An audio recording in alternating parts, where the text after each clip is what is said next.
is season 5 of Whatever She's Having with Linda Hoffner.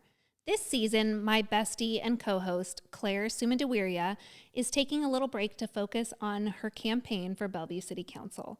So I'll be inviting guests to the pod to talk about being fearless, showing up for ourselves, and being a champion for other women's success. This podcast is proudly presented by 425 Magazine, our amazing podcast partner who continues to support our platform of celebrating empowering friendships. Joining me today is fellow podcaster, event producer, MC, and entrepreneur Rachel Horgan. Rachel is the host of The Weekly Seattle, where she and her guests break down Seattle's top business news stories in a concise, informative, and engaging format. It's perfect for people like me who don't have time to read the news. So thank you, Rachel, for creating that.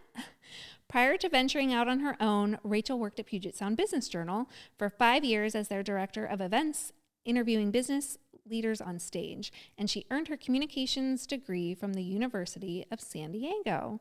Rachel, I'm so glad you could come and join me today. This is episode 1 of season 5.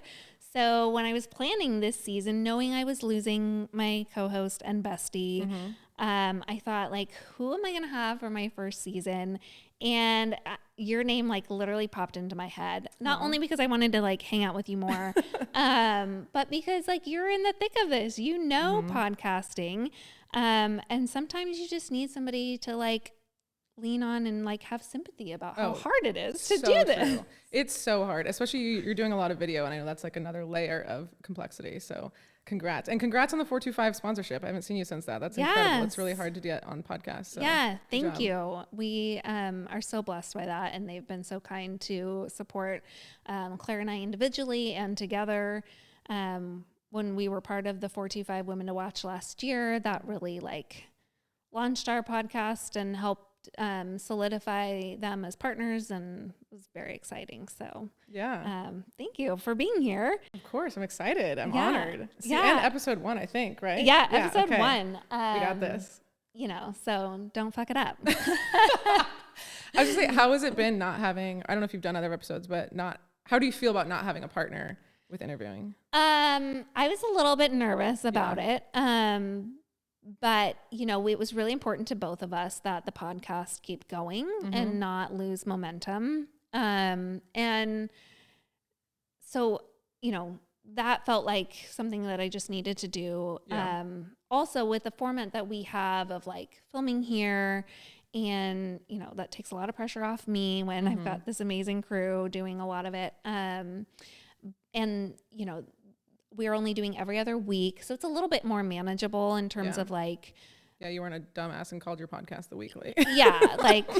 So I think it'll be good, and I'm excited to have her back. She will be on for one episode. Oh, cool. Okay, closer to the election to talk about the importance of voting and all that good stuff. But it was hard for her to step back, too. I think it was really... She was like, oh, but... It was, you know, her time is so precious right now. Of course, yeah. So this was kind of the best way, and kind of helps me continue to focus on my, like, skills in this. So it's good. It's good. Yeah, and we'll probably talk more about it, but I think consistency is one of the most important things with podcasting. And so I think you made the right choice of continuing on, even if it's in a slightly different format than you originally did. I think it's important. You know, we've had those conversations every season. Like, are we going to keep doing this? Are we, you know, it's you know, we don't have, like, 100,000 followers, and, like, we're not winning podcast awards. And, you know, it's hard to define what success is with a podcast. Totally. And we've always said, like, in the times when we've thought about maybe not continuing on, at the end of the day, we come back to, this is something for us, and it, like, makes us feel good. And again, when in a normal season, it was like, even if it was just the two of us, you know, she and I sitting here talking, like, that was the way for us to, number one, spend time together, have a voice about something. And then we started, really, that's how it started. Then we started inviting guests and hearing their stories, and that became, like, a really powerful way of connecting and building community, which is what we want to do.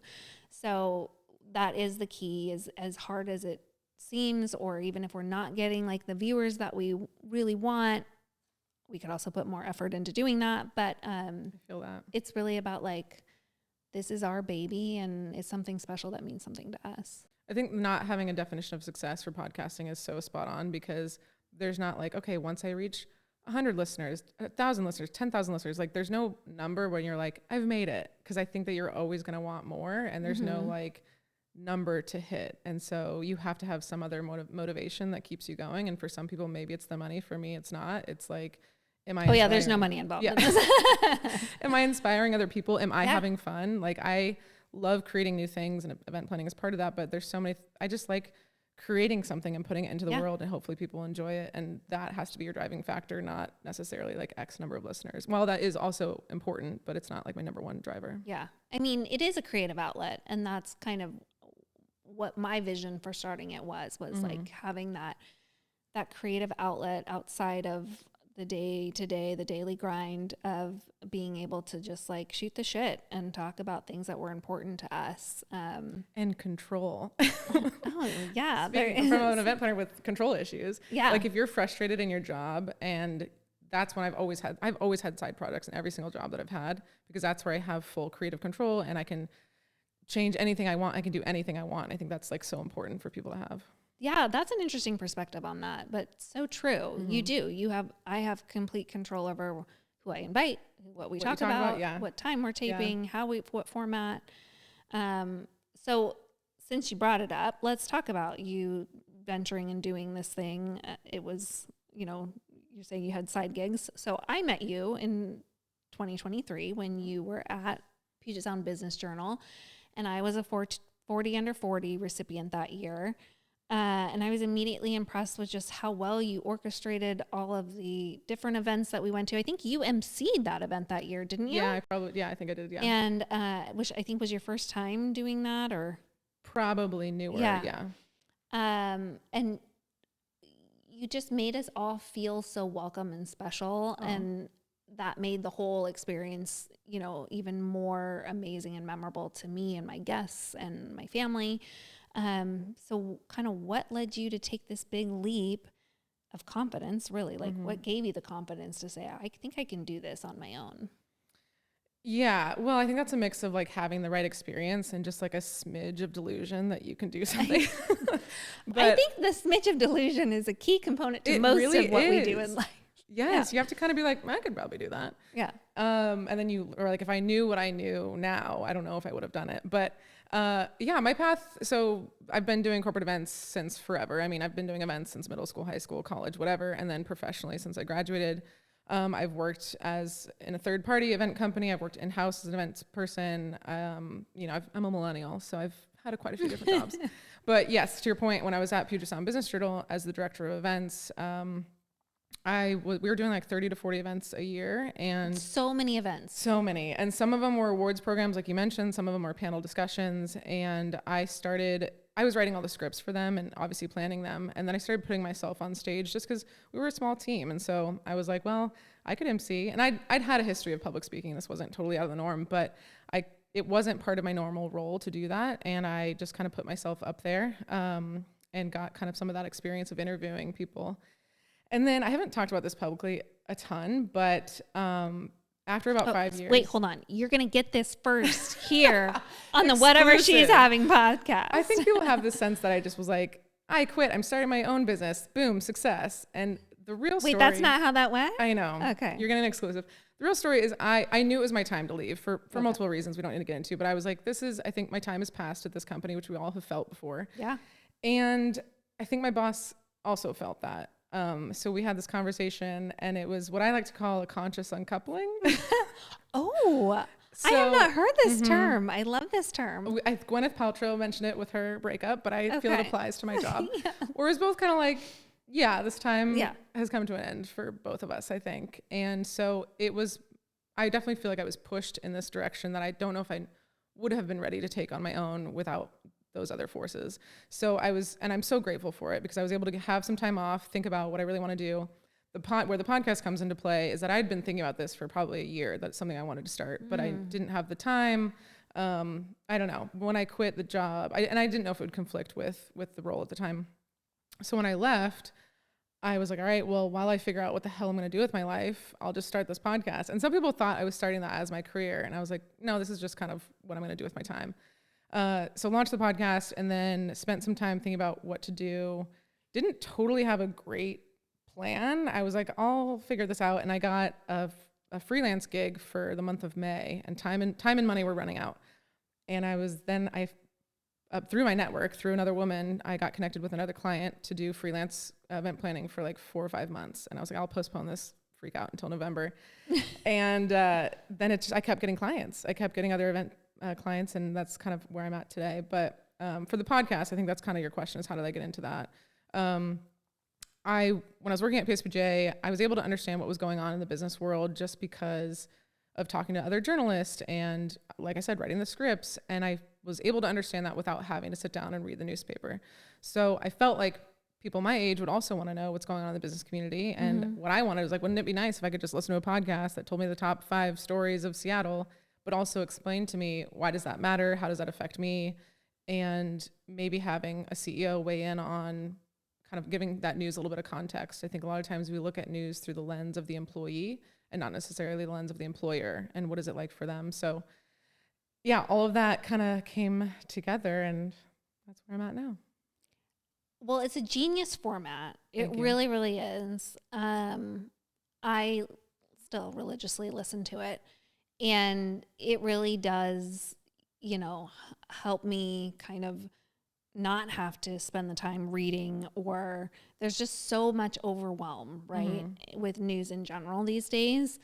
But getting something that's like local to my community, and sometimes you have topics that I know something about, if it's real estate or whatever, and sometimes it's like, I don't even know anything about this was going on in Seattle, and it's super helpful, and also gives you that, for somebody either who's new to the Seattle market or new to some industry or line of work that they're in, like, it's a really easy way to get caught up quickly and know what's going on. Or, they talk about it all the time. Like, you got to know what the water cooler talk is, right? And it's if you can connect on conversations or topics that the CEOs are talking about at the water cooler or in the office, like, it just gives you another connection point to be able to show that, like, you're paying attention and you are in the conversation.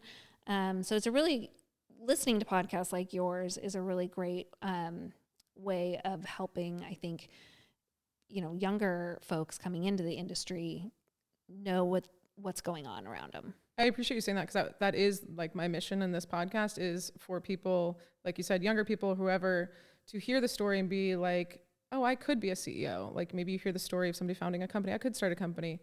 Maybe I could be on a board, because we make business news so elusive and confusing and like, oh, I could never. And then I want people to hear this podcast and be like, oh, I can keep up in conversation. If I'm, if I run into a C-suite at an event or something, I can talk about the acquisition that just went through, because I just heard Rachel talk about it on the podcast. So that is definitely a bigger part of the mission. Yeah, I love it. And I also love, like, running into your guests in the wild. Oh, have you? Yeah, like who? I just did last week, Tess. Oh, yes. And she came to a crew luncheon, and I was like, you don't know me, but I know you. Aww. And I listened to your episode with Rachel. Like, I was the greeter, and I found her, as soon as she walked in, I recognized her, and I got her name badge, and I said, I just listened to your episode with Rachel, and it was so great, and we're in the same industry. Like, it was just great to, like, have that connection point right away, and kind of build our own connection from that. So Seattle is a small city for a big city, and I love bringing all these people together. You were at my 1-year anniversary party, and I don't think these people get together because they usually have your industry events, but do all these CEOs from different industries usually get together where it's just kind of shooting the shit with each other. So yeah, that's another part of the thing, is I want to bring people together. Yeah, I love it. So the other thing that I'm really impressed by is just how... I love this episode. Tell me more about what you like about me, Linda. This is my Rachel Love Fest episode. But how you plan your weekly episodes, because yours are weekly. You're taping weekly. You're taping live. You're going to their locations most of the time, right? So how do you plan out, like, what's your content creation process like, your guest selection, asks, promotion market? Like, tell me the whole thing. Yeah, I will say I love starting things, and then it's the maintaining things that I think is much harder. So yeah, halfway through I was like, oh my God, do I have to do this every week for the rest of my life? But for right now, I do still enjoy it. So until I don't Weekly enjoy it, is hard. it's a lot. And again, a little bit of delusion in the beginning. I was like, well, we'll just record on a Thursday, Friday. We'll edit it. We'll pump it out on Sunday. Everything's great. And now what does that really look like? Right. Understanding like, if we have to reschedule, if the guest cancels, also the time of editing. Some I don't have to edit that much. Some I do a lot more, as I'm sure you probably know. Mm-hmm. So what the week looks like for me is that on Tuesday, I come up with the articles. And how do I come up with the content? I look at obviously PSPJ, GeekWire, Seattle Times. I follow a lot of business accounts on Instagram. And I kind of figure out, to me, it's like, what would I talk about with my friends at happy hour? What's the top stories? There's usually like one or two that everyone's talking about. And then the others, I can kind of have a little bit more discretion. I do a lot of research on my guest. One time I did too much research and I was like, yeah, I saw that you woke up at 5 a.m. and your husband has this and you drink wine. And I was like, too much research. And you creeped her out? Yeah, I think I creeped her out. But I do try to research them so that when I ask the questions, I say, oh, you acquired this company in 2015. What was it like for you? Yeah. So I come up with articles. I guess an example of that is recently Michelle Merriweather with Urban League of Metropolitan Seattle. Yeah. She's also the co-founder of Black Future Co-op Fund, which was on the front of the Reign soccer jersey. Oh, yeah, so the women's soccer team, yeah. So I talked about this article, which was Rough and Tumble, which was opening a new location, which is technically restaurant news, but it's a women's sports bar. So I was able to say, okay, so speaking of women's sports, and gave some stats about that. What was it like for you to get on the front of the jersey of the Reign team? How did that partnership start? What did it cost? Like all of that. So that's how I get my content. And then how do I ask guests? Is that how do you select? When are you like, I'm going to pick her and who to interview? Yeah. I do try to do a wide range. I mean, I did some of this at PSBJ too, but I try to get different age groups, races. Industry is a huge part. Like I don't want to have 3 restaurants in a row or 3 commercial real estate in a row. And then just things that I think are interesting. The hot tub boats in Lake Union. Yeah. So I reached out to him because I was like, how did he start that business? Yeah. Or the Because I'm sorry, but it's kind of creepy. The hot tub boats? Yeah.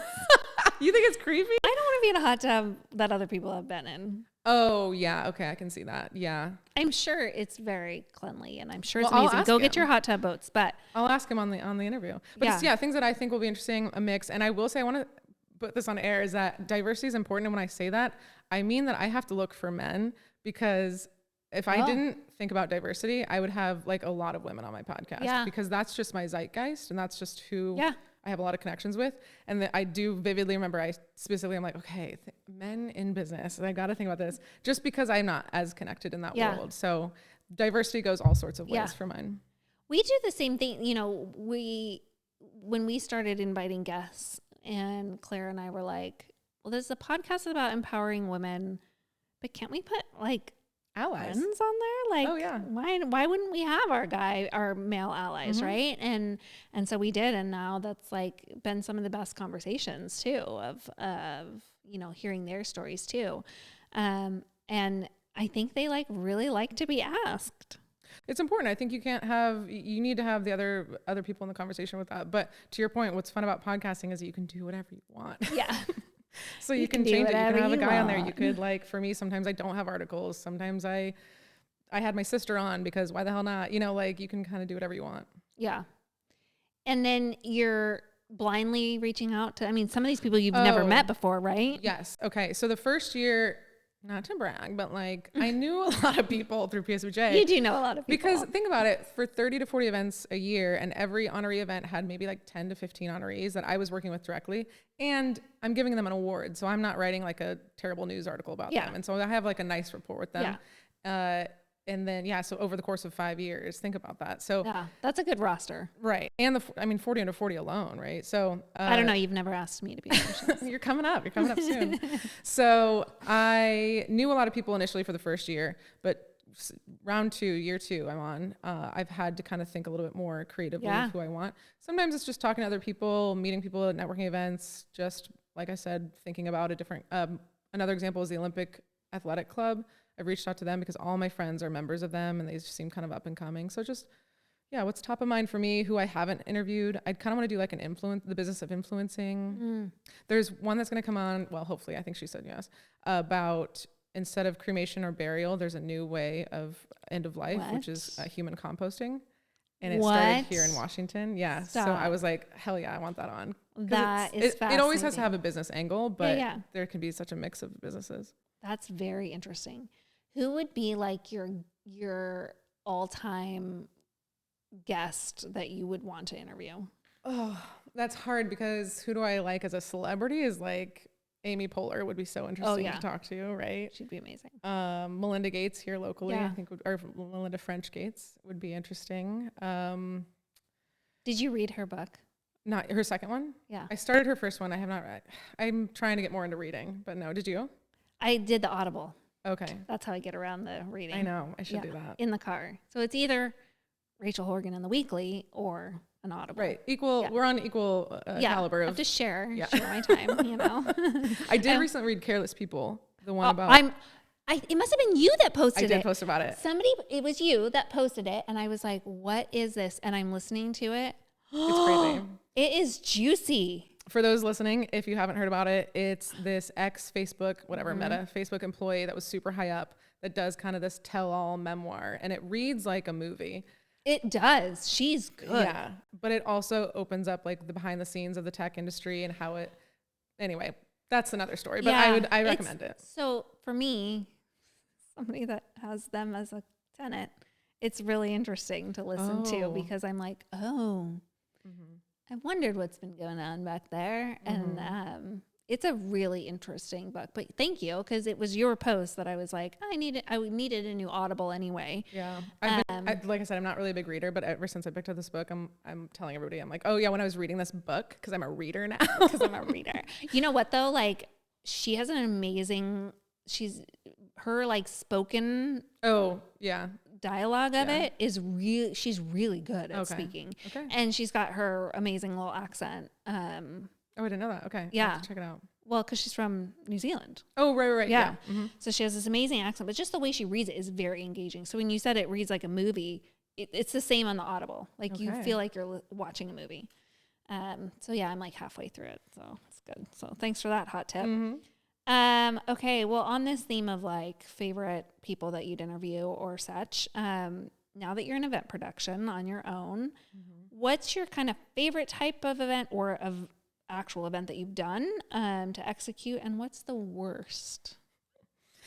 Okay, we'll start with favorite. I will say, I think when I was younger, it was the biggest, baddest event. Like 5-day conference for 3,000 people or like this big festival, whatever. And now that I'm older, I think what I take a lot more pride in is what I enjoy more is kind of the emotional ones that I produce that I feel like an emotional connection to. For example, I planned my 10-year high school reunion a while back, and that was really meaningful to me. I don't know if you know this, but I started an a cappella group. Did you know this? I did not know that. But I don't sing. Wait. I just want, this was maybe. You just want to be surrounded by people who sing? Like, if I stand here long enough, will I osmosis be able to sing? No, it was like 8 years ago, and I just felt like there was a need for it. And it was for people, 20s, 30s that wanted to sing together. And I produced one of their first concerts. And so that was really meaningful to me to build. That is awesome. And then I don't know if we'll maybe talk more about it later, but there's an event coming up in October for women. I want to hear about this event. So let's just talk about it now. Yeah. So I partnered with another speaking of podcast, Lesbian Chronicles is a podcast about women coming out later in life. So the two hosts were married to men, had kids, and then discovered their sexuality, date women now. And so I have been on their podcast a couple times. Is this a local? No, they're in Atlanta. Okay. And so I kept in contact with them, and I was like, what if we like produced an event in Seattle, like a live event in Seattle? Because I think live podcasting has now become more of a thing, or like live shows. And they were game. So it's October 18th. And the whole point of it is to connect queer women, especially people that have come out later. They may not have, I know when I came out, I had like one gay guy friend. I didn't know like anybody else like with my story, especially that came out later in women. And I think about people maybe in smaller towns in Seattle or Oregon. So anyway, it'll be, the first hour is sponsored by the Social Queer, another organization here in Seattle, where we'll do kind of I don't want to say networking because that sounds like businessy, but like facilitated getting to mingling. And then we'll have a 1-hour show. We'll have a sex therapist on to answer the questions. And then we have a pretty well-known film producer that's coming on to talk about like our coming out stories and stuff. And then clear the chairs. We're gonna have an after party with a DJ.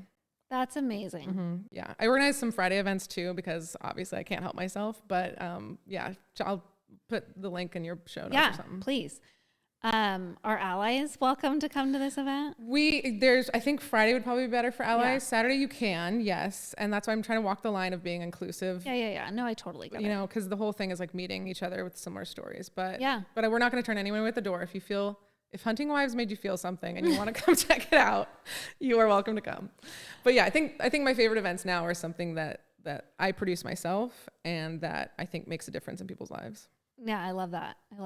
And that's needed, right? Like these types of events that maybe, you know, I was having a whole conversation with a woman today about the importance of seeing yourself in a room.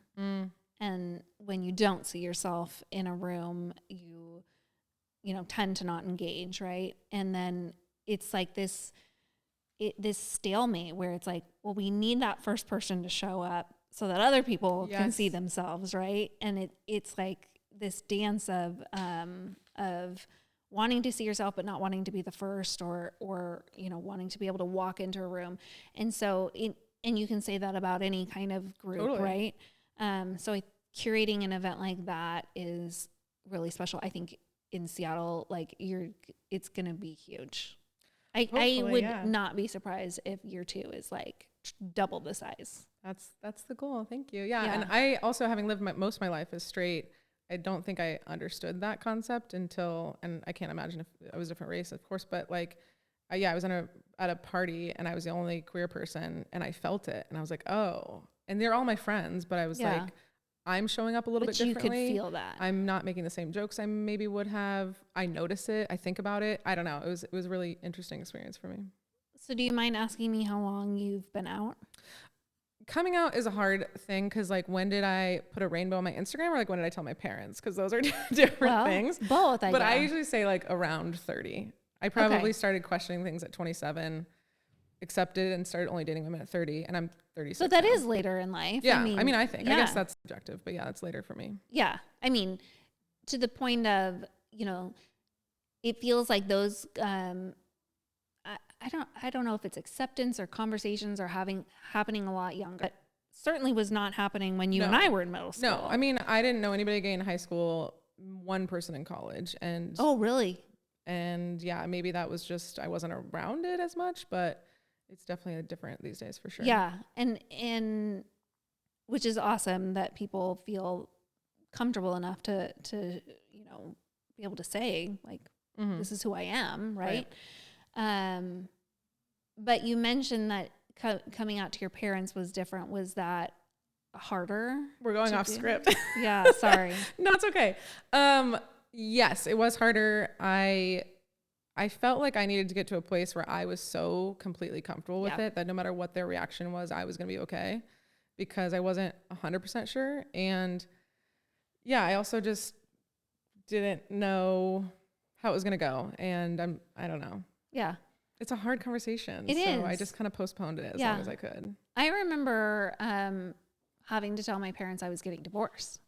Oh. Which is similar, right? Like they felt like it was a complete, like, out of nowhere. And I was like, well, I've actually been grappling with this for a long time, but didn't tell you. Well, and that's the thing. You have to give them some grace because, like you said, you've had time to process all of this. And this is their first time. And they're kind of grieving the future they saw for you too. Right. What they thought. So sorry, I did not mean to go it's totally fine.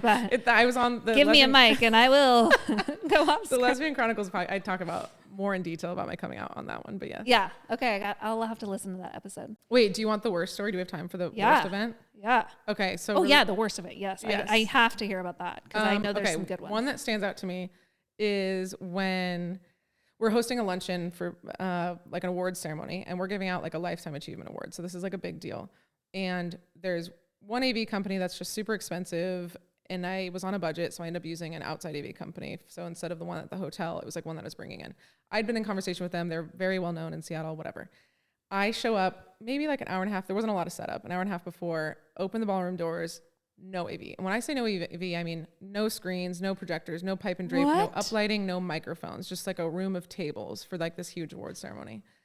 So I panic. I call my contact. He doesn't answer. I call the in-house AV, and I was with my tail between my legs being like, hey, I know I didn't want to use you, but like, I actually really need your help now. And they were like, well, all of our inventory is like rented out. I was like, okay, can you maybe find some microphones? I can like have an event with microphones. So they go off and do that. I keep trying the company.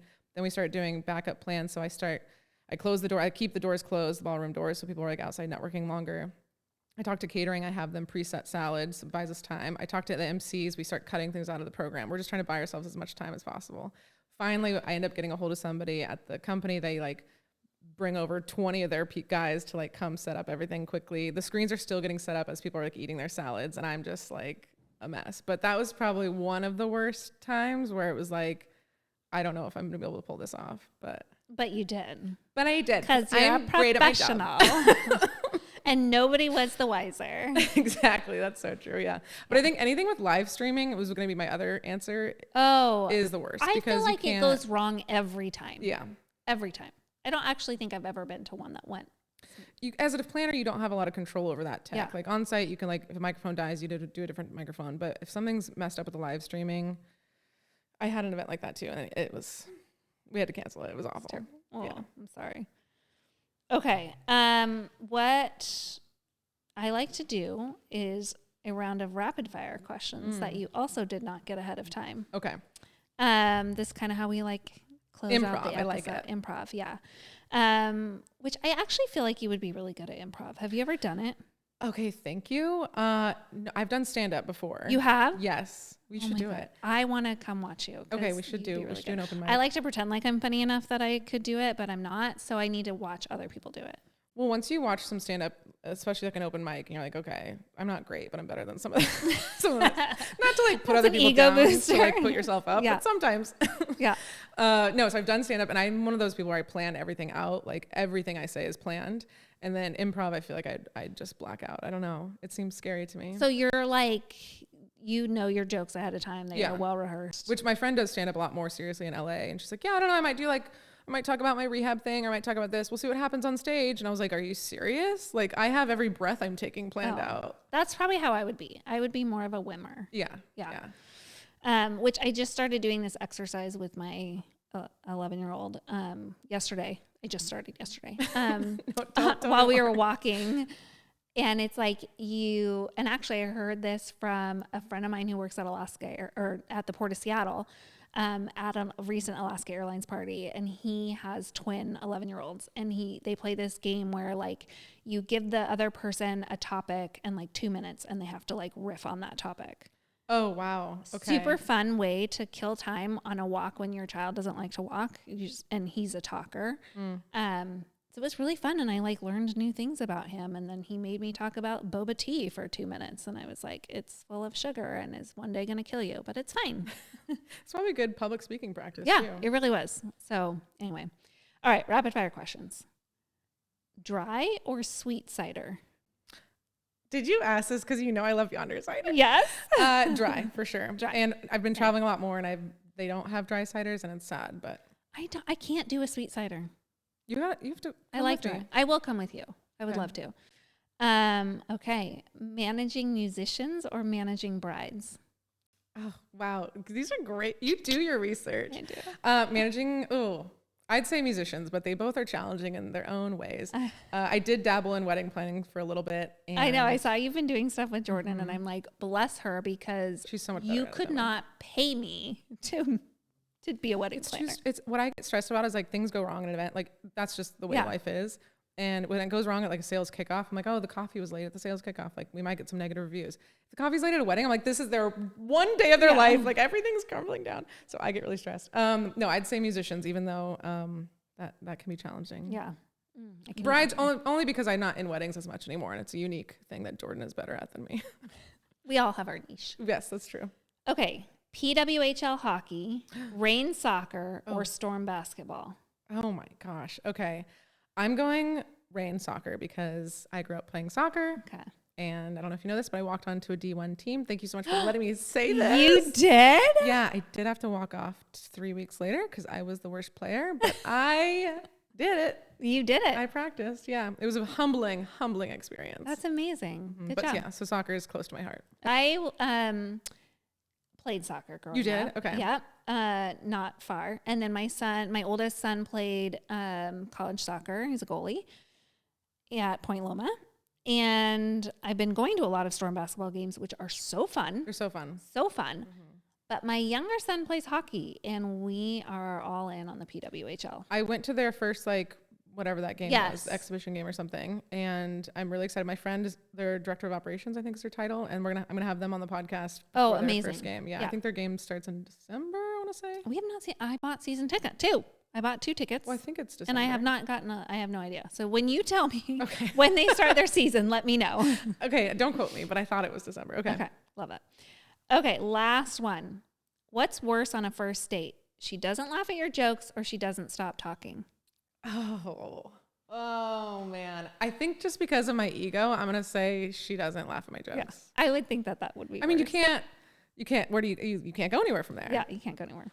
Humor is so important. I know, it is. All right. Thanks for playing. Yeah, those were great questions. We end with a quote on every episode. So this week's quote is from Chris Carr. I have no idea who that is, by the way. But the classic Chris Carr. I don't know that. Okay. I was like, do you know?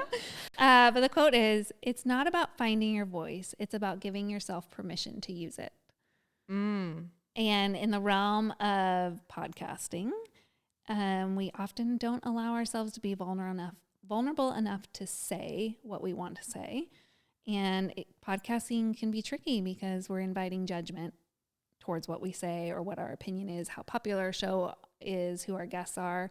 So like I said in the beginning, like I do this podcast for me and hope that somebody finds value in what I'm talking about. So yeah, I say high risk, high reward. I think the more vulnerable and specific you are in a podcast, the more people are going to relate to it. And I think you're really good at that. I listen to a lot of your show. So thank you. I'm glad that you're out there doing it. Awesome. Same to you. And we'll catch you on the next episode.